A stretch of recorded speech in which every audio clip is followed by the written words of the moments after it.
皆さん、こんにちは。私は今、福井県に来ています。福井には夫の実家があります。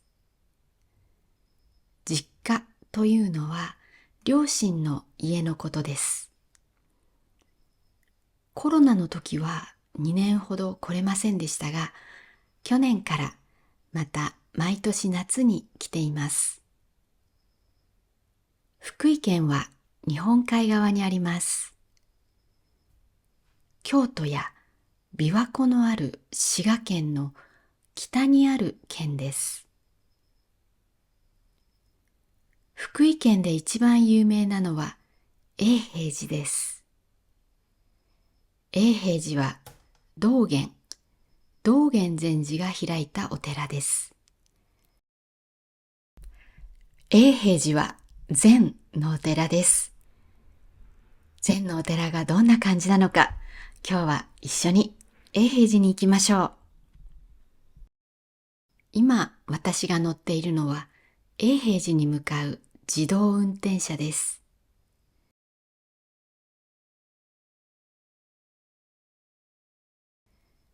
景色が綺麗ですね。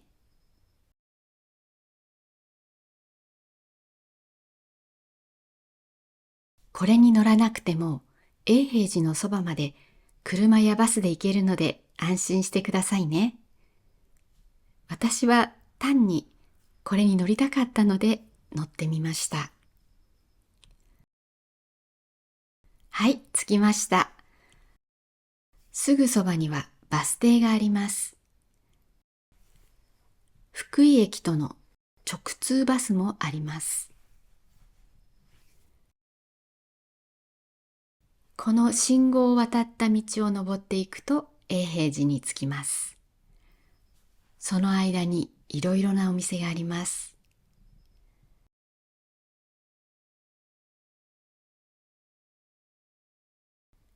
ここは箸などを売っていますね。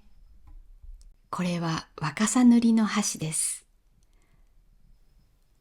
福井県は若狭塗で有名です。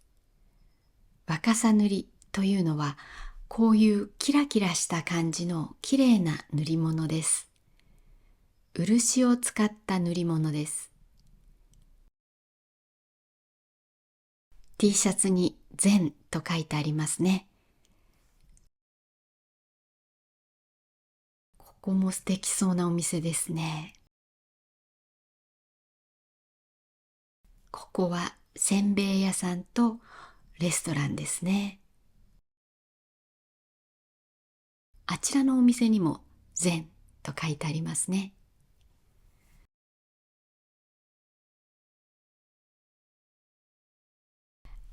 禅の T シャツの隣の T シャツには勝と書いてあります。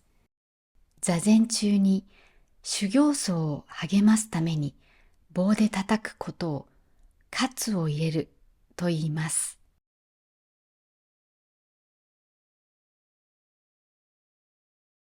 これが勝を入れるです。はい、着きました。ここから入ります。雰囲気がさっきまでと全然違いますね。緑がとても綺麗です。苔の緑も綺麗ですね。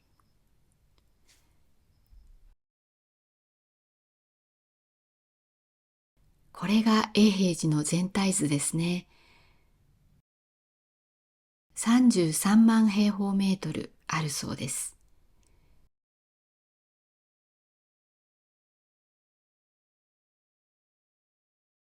太い木がたくさんありますね。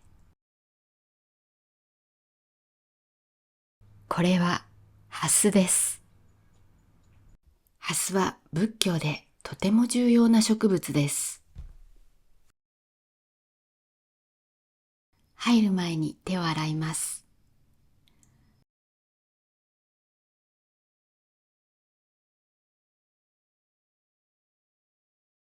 階段を上がります。大本山永平寺と書いてあります。永平寺のこの漢字は永遠の永。これは平和の平。そしてこれはお寺という意味です。ここでチケットを買います。大人は1人500円ですね。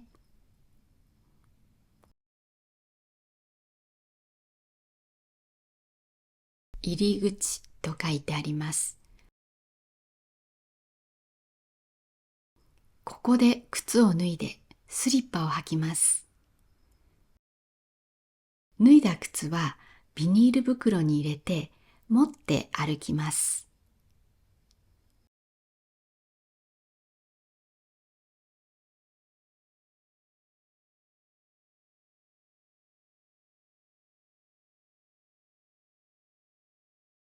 ここに建物の中で気をつけることが書いてあります。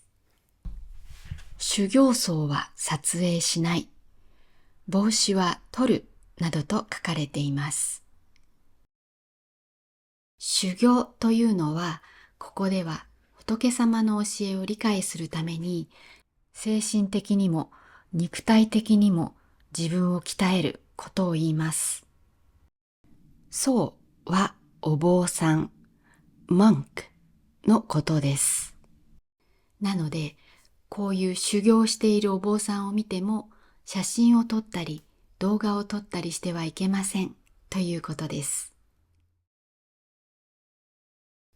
ここは天井の絵が有名な部屋です。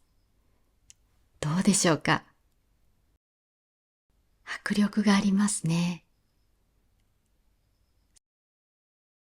それにしても広い部屋です。156畳あるそうです。約283平方メートルです。日本では部屋の広さを畳という単位で表すことがよくあります。畳は畳のこと。畳1枚は約 1.8 平方メートルです。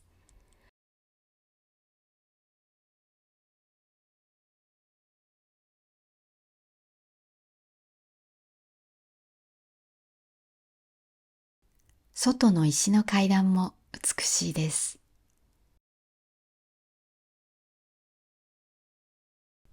建物の屋根を見てください。とても複雑で綺麗です。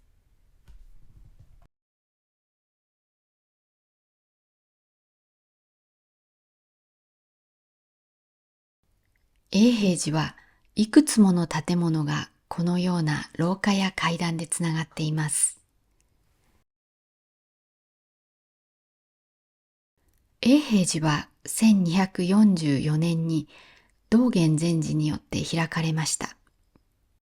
禅は禅、師は先生のことです。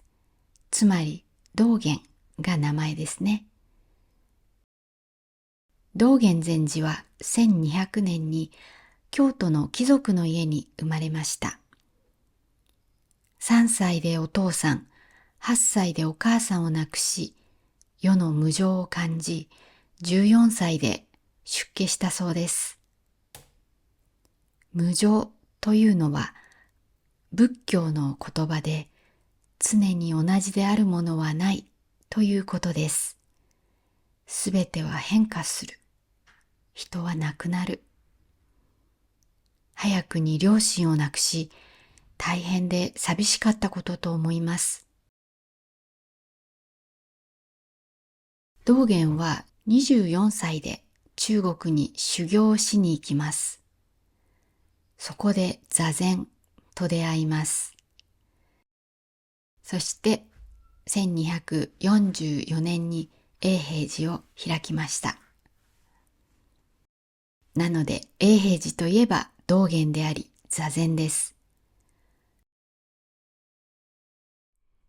皆さん座ってくつろいでいますね。気持ちが良さそうです。でも福井は冬は雪が積もってとても寒い場所です。修行はきっと大変なことと思います。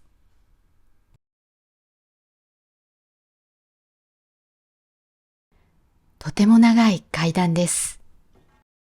しかも塵一つ落ちていません。とてもきれいです。廊下を毎日修行僧たちが拭いているそうです。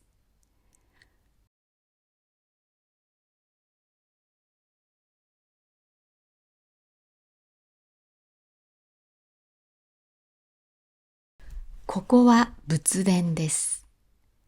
あれはお釈迦様です。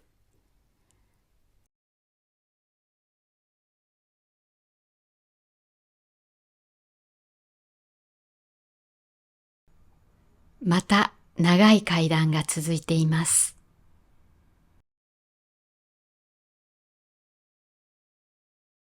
ここは浴室、お風呂です。修行僧たちにとっては、お風呂も修行の場だそうです。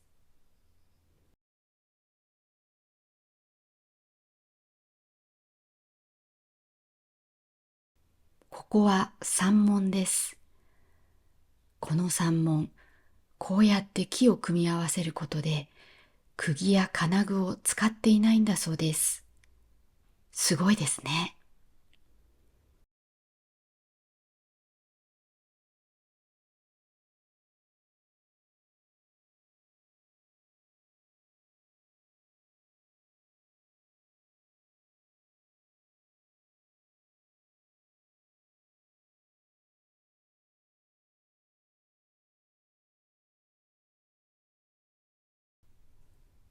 まだ階段は続きます。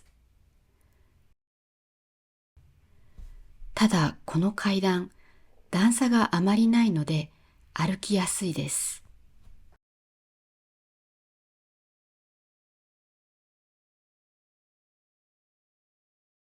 ここでは修行僧たちの一年が見られる動画を流していました。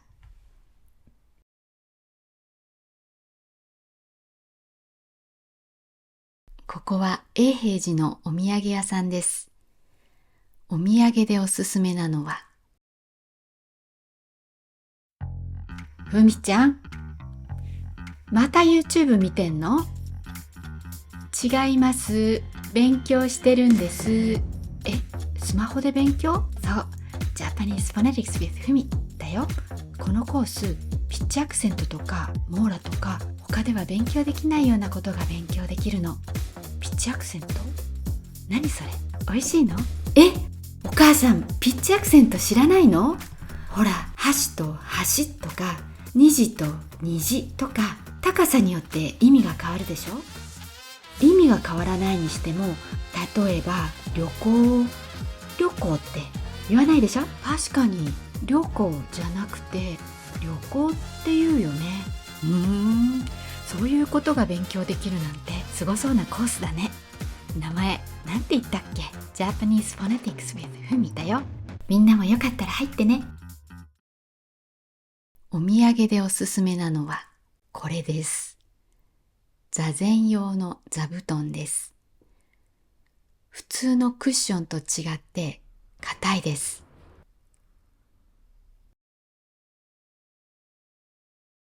修行僧が使用しているものと同じタイプですと書いてあります。永平寺の修行僧の気分が味わえそうですね。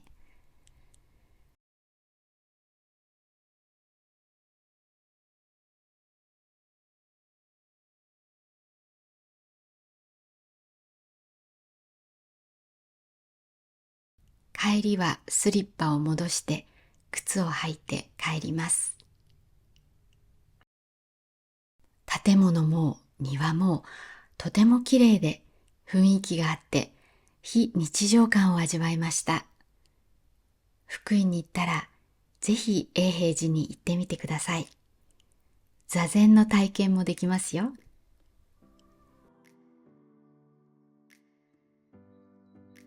では今日の動画はここまでです。この動画が良かったら高評価とチャンネル登録をお願いします。また次の動画でお会いしましょう。さよなら。またね。